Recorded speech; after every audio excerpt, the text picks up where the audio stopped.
Olá, estamos começando mais um Gente Interessante. Hoje nós vamos discutir um tema bastante atual, que é o direito de família. E para isso nós estamos recebendo duas especialistas na área, a doutora Fanny Warwick e também a doutora Ana Paula Barbosa Pinheiro. Nós vamos falar a respeito de todos os temas pertinentes ao casamento e os litígios de separação. Gente Interessante está no ar.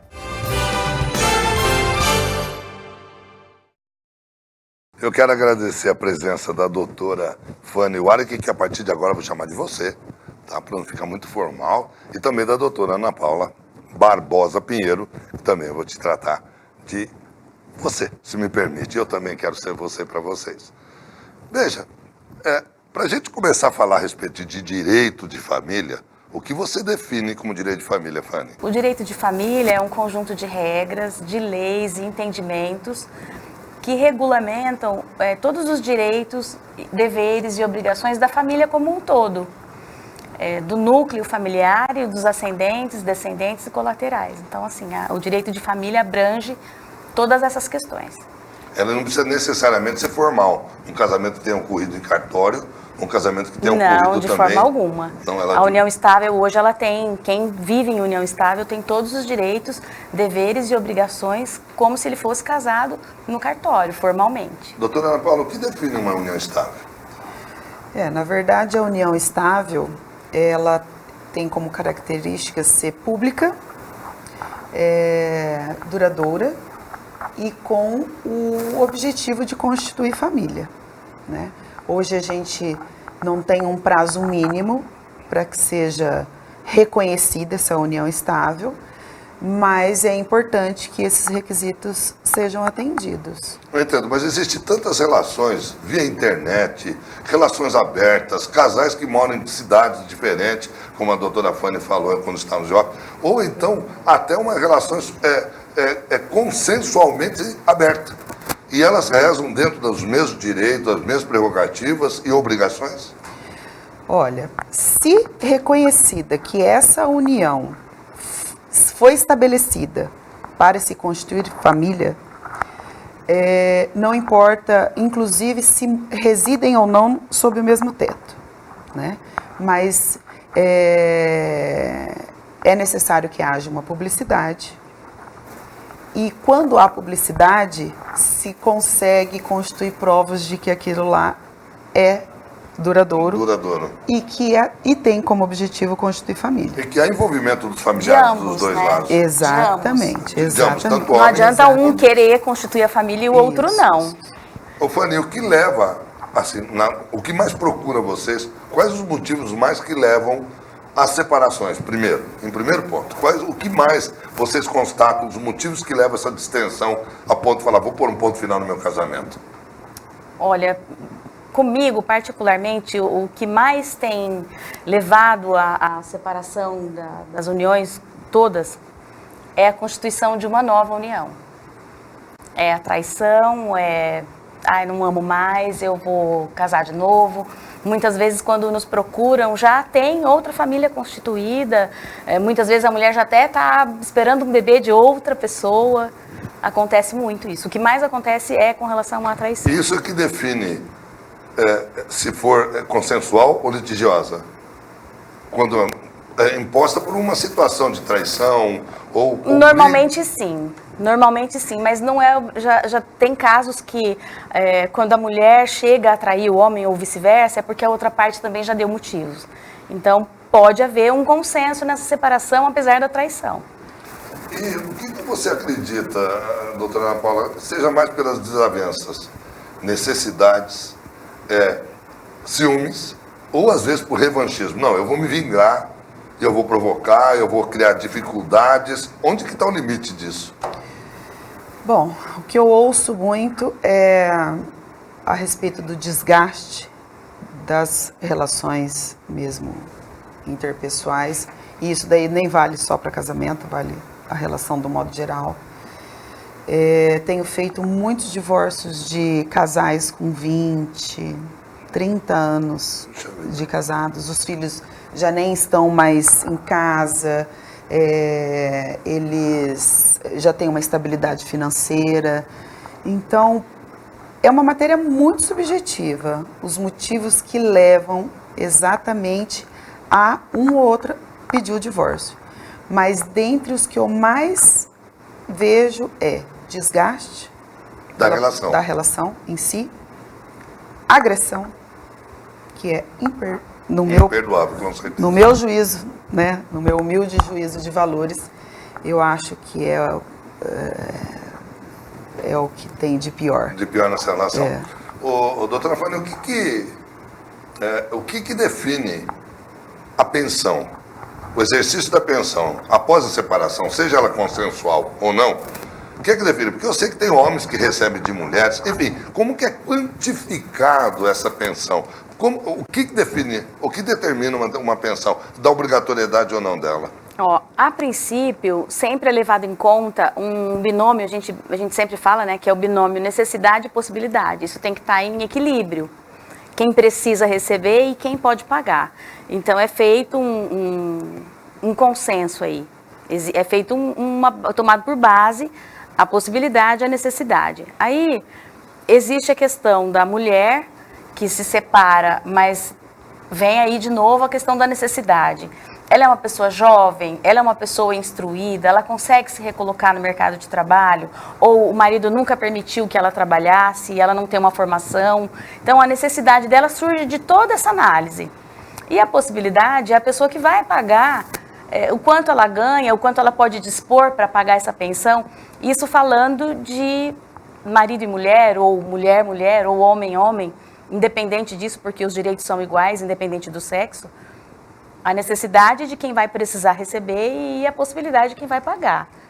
E para os filhos a mesma coisa. Se é um adolescente que gasta mais e o pai tem condições de manter alguns luxos, é sempre estudo, feito tudo. É sempre feito um balanço aí de quanto a pessoa pode pagar e quanto a pessoa que vai receber precisa receber. Qual é o limite de idade para os pais em relação aos filhos? Pagamento de pensão? Enquanto estiver estudando. Isso já depende. Foi Mesmo que seja um aluno que resolva estudar até os se 40 ele, anos. Não, se ele tiver... Depende, tudo depende, né, do binômio. Se ele está estudando, mas ele já se sustenta, esse binômio necessidade foi quebrado aí. Então, já não existe mais a necessidade da pensão integral ou da pensão ainda que parcial, e aí pode ser feito um pedido de exoneração. Mas, normalmente, quando o adolescente ou até adulto está estudando, por exemplo, um aluno que está fazendo medicina, ele não consegue fazer outra coisa a não ser estudar. E ele não consegue trabalhar para se manter. Então, ele vai precisar da pensão do pai enquanto tiver, ou da mãe, enquanto estiver estudando. Entendi. Quando o homem, eu vou complicar um pouco para o teu lado, Ana Paula.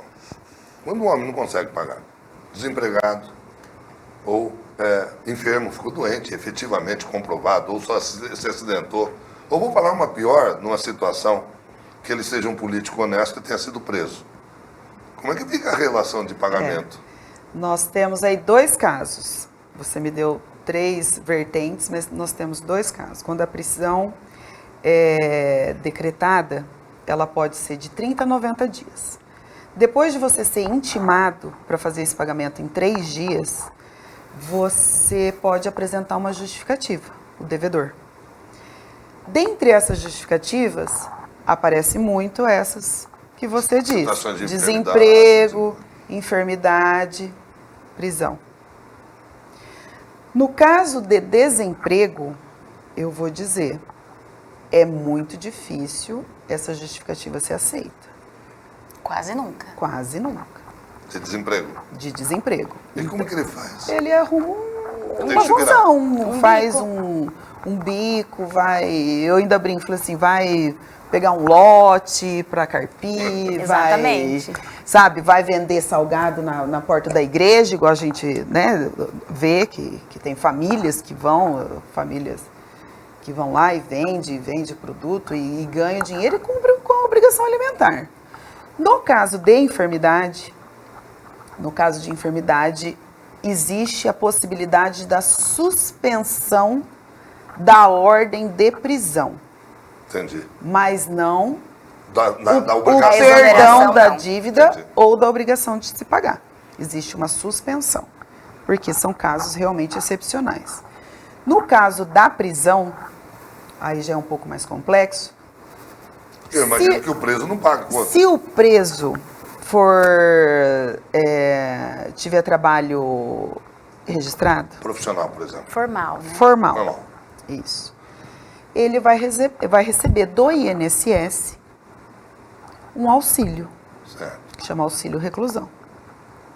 Neste caso, se tiver menores dependentes, esse auxílio vai para a esposa, famílias, ou companheira e filhos. Ou se tiver um parente que seja dependente, inválido, curatelado, tutelado, vai para esse beneficiário.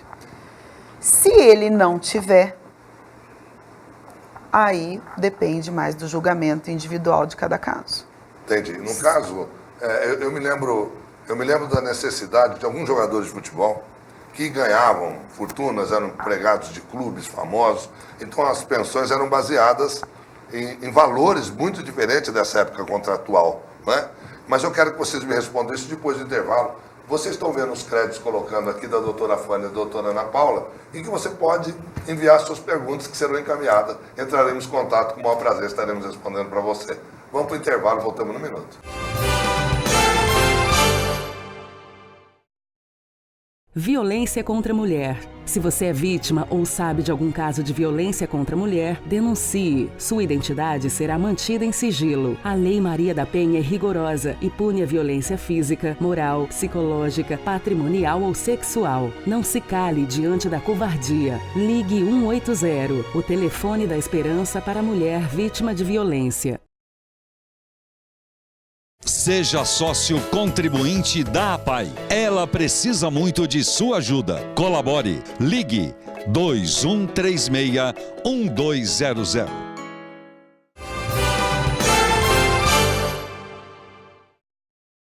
Estamos de volta com gente interessante. Hoje discutindo a respeito de direito de família, recebendo duas especialistas, a doutora Fânia Warik. Warik, ela é russa, né? Uma pronúncia bastante peculiar. E a doutora Ana Paula Barbosa Pinheiro, ambas especialistas de direito de família. E no último bloco nós comentávamos a respeito de pessoas que possam estar recebendo um salário bastante vultuoso, no caso de artistas, jogadores que estão em alguma situação confortável de clubes estrangeiros e de repente por uma fatalidade perdem esses empregos e são dispensados dos clubes e passam a não mais receber esses valores. Doutora Fânia, e aí, nesse caso, é recalculado, há possibilidade?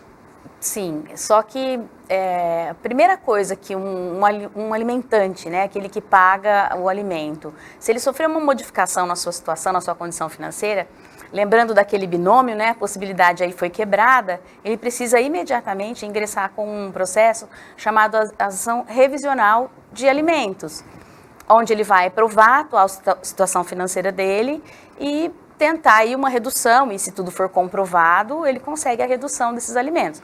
Lembrando que tem pais que modificam essa situação e simplesmente falam assim, bom, eu não posso mais pagar 20 salários por mês, eu não vou pagar nada. Eu sempre aconselho não fazer isso. Se você consegue pagar 5, 2, 3, ainda que não seja o que está estabelecido, pague essa quantia enquanto não se tem uma liminar para redução ou enquanto não se reduz efetivamente o valor, para mostrar aí uma questão de boa vontade, porque tem, infelizmente, Mas essas revisões podem ser consensuais também. Podem, é só fazer um pedido amigável e o juiz normalmente homologa. Necessariamente tem que ir para a mão do juiz. Tem que passar, tem que haver uma homologação, inclusive com manifestação do Ministério Público. Quando tem menor envolvido, não se consegue formalizar essa redução sem uma homologação judicial. A gente vem assistindo algumas coisas muito interessantes, né? A medicina vem melhorando muito, a longevidade está melhorando bastante, há medicamentos que tornam o homem muito mais passível de gerar filhos e isso cria mais possibilidades de separações, uma vez que ele fica mais idoso, ou ele cria outros problemas também, inclusive de percepção. Antigamente as pessoas por volta dos 60, 70 anos, eles já não tinham tantos ganhos extras. Hoje eles têm. E hoje eles continuam idosos, que é diferente de velho, e produtivos. Então veja bem, nessas relações que vão se separando e criando novas uniões, doutora Ana Paula, Um indivíduo que se separa, está pagando a pensão regiamente ou acumulou uma dívida que seja, e uma das partes dos cônjuges assume uma nova relação, né? É estável. Qual é o compromisso desse ex-marido continuar pagando essa pensão? Olha, provavelmente foi fixado numa decisão judicial, e nessa decisão judicial normalmente estipula regras no caso de novas uniões. Como a doutora Fanny já havia dito, tudo depende da necessidade e da possibilidade. Você pode continuar sendo possível você pagar alimentos para sua ex-mulher, mas ela não precisa mais. Entendi. Então... Mas então vai depender dela não depende. Não depende dela, ele que paga o alimentante. O alimentante paga, o alimentado recebe. O alimentado não necessitando desses alimentos, o alimentante pode entrar com pedido de revisional. Provando. Inclusive de exoneração, se comprovar que ela consegue se subsistir. Né? Entendi. Então, a relação que termina dá ensejo para que outras sejam constituídas, e se for constituído e não tiver a mulher ainda condições de se manter, ela vai estar casada com um sendo sustentada pelo outro. Doutora Fanny, no caso, quando as separações não são consensuais, elas são litigiosas e normalmente movidas por agressões. Existe uma lei que determina aí a proteção da mulher. A gente viu o presidente Bolsonaro implementando mais essa lei, tornando ela factível até mais por aproximação para proteger a mulher, uma vez que já visto o aumento exorbitante do feminicídio. Como é que fica essa relação de pensão, guarda compartilhada ou não, e possibilidade dessa relação litigiosa se agravar com as agressões? Normalmente, quando as separações litigiosas são movidas por agressão, o juiz já estipula uma medida protetiva em que o agressor não pode se aproximar da mulher e dos filhos. Antigamente, e até por isso que a Lei Maria da Penha é uma lei que se regulamentou recentemente, mas ela é antiga, porque se considerava, né, um pensamento até machista, que a mulher é o sexo frágil, é a mais fraca, e por conta disso precisaria de uma proteção maior do Estado. Então, essa questão das agressões protege a mulher nesse sentido, de ser mais fraca fisicamente, de ser o sexo frágil e, portanto, passiva de maiores agressões, né, de agressões sérias e graves. Então, numa separação onde o cunho, né, a base que dá origem a essa separação, quando é a agressão, já se estipula uma separação de corpos, onde a mulher pode deixar o lar conjugal ou o marido ser obrigado a deixar o lar conjugal, com essa medida protetiva onde ele não pode se aproximar. Mesmo assim, a obrigação da pensão permanece, as visitas, dependendo de cada caso, vão ser estipuladas com acompanhamento de algum parente, de alguma pessoa babá, ou para não haver essa proximidade, né? Esse contato, mas que a criança possa ter o contato com o pai, ou o adolescente possa ter o contato com o pai, que vai ser taxado no judiciário como uma pessoa agressiva, pode ter a visita que a gente chama de visita assistida. E a obrigação da pensão, ela, independente da agressão ou não, a pensão é devida. Em relação ao sexo frágil, eu acho que está faltando uma lei Benedito da Lapa, viu? Porque tem mulher aí descendo o cacete no homem, eu acho que não tem mais essa de a mulher é frágil. Eu já tive casos que a mulher descia a tamanca. Mas eu acho que eu estou vendo que está mais acontecendo. Mas existem medidas para proteger também. O homem também? Existem. Não é no âmbito da Maria da Penha, nem do direito da família, mas existe também. Mas deve ser muito hilário, né? Um marido ir numa delegacia... porque existe a delegacia da mulher. E não tem a delegacia do homem, né? Vai na delegacia, olha, minha esposa está me batendo, né? Eu preciso de medida protetiva. Né? Mas agressão é agressão. Não, tem umas que chega a tamanca mesmo, viu? Mas o homem a gente vê uns vídeos aí que são assustadores. Eu acho que eles ficam envergonhados. O pensamento machista, ele não vai. Doutora Ana Paula, me fala uma coisa. Bastante moda hoje. Lamentavelmente, muito em moda. O feminicídio, não é? por mais que tenha as medidas protetivas, como a doutora Fanny acabou de explicar, o que acredita que seja esse número alarmante? Porque não havia tanto, ou não sei se os dados estatísticos são mais acurados hoje, mas quais são os motivos? Eu não digo feminicídio, morte de mulheres naturalmente, assassinato, crimes contra mulheres. Eu digo na relação marido-mulher. É lamentável, é triste ver alguém que casou, que geraram um filho, tiveram um lar de qualquer natureza e não tiveram maturidade para sair e se respeitar. O que é dado esse feminicídio? Olha, são dados muito tristes, mas eu acho que representa um pouco o momento que a sociedade está vivendo. Essa tensão. É tensão, são muitas horas de trabalho. Situações econômicas. Situação econômica, situação de, sabe, aquela perda de contato com o filho, a perda de contato com o cônjuge ou com o companheiro, essa tão buscada independência emocional tem feito que as pessoas pouco se preocupem com a outra. Mas eu falo mais assim, insistentemente, nós estamos falando mais de agressões, tem casos que a mulher vai na delegacia, faz queixa, tem uma medida protetiva e tal, e acabam sendo assassinadas. Então, o Estado não tinha que se responsabilizar por isso, não? Não. Determine-se liminarmente a medida protetiva. Porque o homem não pode se aproximar. Não pode se aproximar.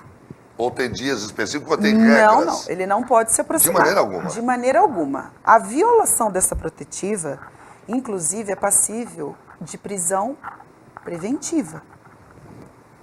E ele vai ficar detido, preso, até a audiência de custódia, que pode ser que, analisando os elementos daquela violação da protetiva, conclua que não houve, que foi tipo, ele passou sem querer perto da agredida, da vítima. Entendi. Mas não acho que seja, voltando à pergunta, não acho que seja uma função do Estado essa de proteger... Você responsabilizar? Ser responsável pelo resultado final da agressão. A agressão, a vítima foi ouvida, foi encaminhada para exame, foi concedida medida protetiva. Se ela se sentir ameaçada, ela pode ligar no 190 e dizer que a medida protetiva está sendo violada. Ele pode ser preso em flagrante e aguardar o final da decisão encarcerado. Entendi. Doutora Fanny, nós tínhamos, de maneira preventiva, como está dizendo, da proteção de corpos, nós tínhamos antes o casamento, ele era literalmente com comunhão total de bens. Universal de bens. Universal. Depois passou a ser só se ou fizesse opção pela comunhão universal de bens. Hoje há muitos contratos. As pessoas casam de maneira prevendo uma separação, que eu acho que a melhor época de prever um conflito é antes dele acontecer, não é? Então, esses contratos, a gente vê muitos artistas, muitos milionários, não é? Se unindo e se separando de maneira absolutamente tranquila. Esses contratos são hoje a melhor forma de ter uma relação estável? Olha, os contratos, eles têm alguns regimes de casamento que necessariamente precisam de pacto antinupcial, pacto pré-nupcial. Então, partindo disso, ter um contrato onde as pessoas vão manifestar sua vontade, pressupõe que o casal já conversou, já discutiu com relação a bens, filhos, partilha, como é que vai ficar no caso de uma separação. Então, seguramente é uma forma saudável de se prever o término de uma relação, tentando evitar aí o litígio, porque são duas pessoas maiores, capazes, que vão ali colocar no papel um desejo deles. Porque hoje as agressões, elas vão desde a da agressão física até a agressão sexual. Não é? Aí existe o estupro entre marido e mulher. Não é? Então hoje está ficando meio subjetivo, também complicado. Acho que os caras vão ter que botar câmera nos quartos, botar câmera na sala, para saber quem começou a brigar ou não. Então a gente fica realmente muito preocupado. Doutora Ana Paula, e os casais homoafetivos? Eles são respaldados, são resguardados pelas mesmas leis, pelos mesmos direitos, os mesmos deveres? Primeiro, só voltando um pouco na sua pergunta anterior, existem mais formas de agressão. Psicológica. psicológica, financeira. Entendi. Entendeu? Que na verdade sempre existiu, né? É, Os casamentos antigos eram eivados, eles tinham muito essa questão de agressão moral e financeira, onde a mulher era totalmente dependente do marido, sim senhor, não senhor, isso era uma agressão, né? E por conta da independência da mulher como um todo, isso veio se tornando público e a mulher foi galgando mais independência e botando a boca no trombone. E foi entendendo que... Quais os direitos dela dentro da relação. Dentro de uma relação que precisa realmente haver respeito acima de tudo. Quanto à relação homoafetiva, ela tem total respaldo da Constituição Federal, não se distingue casais homoafetivos ou heteroafetivos ou poliafetivos. A Constituição Federal está aí para preservar a família, o direito de família está aí para preservar o regime de bens que eventualmente seja adotado por eles. Existe o casamento civil homoafetivo, como existe a união estável homoafetiva. Existe a possibilidade de, no contrato de união estável ou numa escritura de união estável, já se prevê o regime de casamento, se ele vai ser comunhão parcial, se ele vai ser comunhão universal, se ele vai ser separação total ou ainda a apuração final dos aquestos, que é uma outra modalidade pouco utilizada, mas bem interessante. Então, hoje, antes de casar, tem que procurar um advogado. Tem que procurar um advogado Preferencialmente. sempre. Eu brinco que advogado é bom ter para não precisar. É verdade, é verdade. Eu costumo dizer que a melhor época para se arrumar o ar-condicionado é no inverno e não no verão. Olha, o tema é apaixonante, a gente tem muito mais coisas para falar, mas nosso tempo está estourado. Eu gostaria muito de agradecer a presença de vocês. Estão intimadas a continuarmos esse programa. Eu gostaria que vocês levassem uma lembrança nossa do programa, as nossas canequinhas. E mande as suas perguntas. Pode entrar em contato, está aqui o vídeo. Você vai ver os dados onde você pode entrar em contato com elas, nos mandar perguntas que eu tenho certeza que elas receberão. E além mais do que isso, se você tiver algum tema interessante que gostaria que a gente apresentasse, até trazendo os advogados ou outras áreas que você gostaria de saber a respeito de direito de família, mande as perguntas que a gente vai ter o maior prazer de receber essas duas especialistas na área, doutora Fanny Warwick e doutora Ana Paula Barbosa Pinheiro. Agradeço você também pela sua atenção. Até o próximo, gente interessante.